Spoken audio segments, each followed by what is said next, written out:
बारामतीत सुनेत्रा पवारांनी बजावला मतदानाचा हक्क। मतदानाआधी अजितदादांना अभिवादन। पार्थ जय पवारांसह सुप्रिया सुळे आणि श्रीनिवास पवारांचंही मतदान।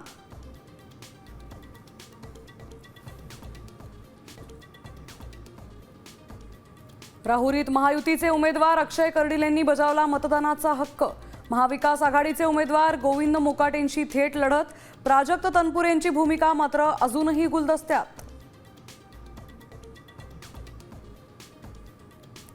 2029च्या विधानसभा निवडणुकीत बारामतीतून लढावं अशी लोकांची इच्छा। जय पवारांचं मोठं विधान।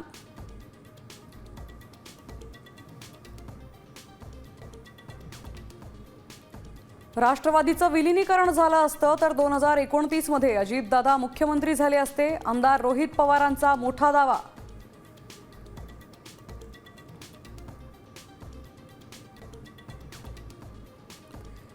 शिवाजी महाराजांना एकेरी बोलणारा गोविंद पानसरे कोण? त्याला भेटायला वर जायचंय का? आमदार संजय गायकवाडांची प्रकाशकांना धमकी।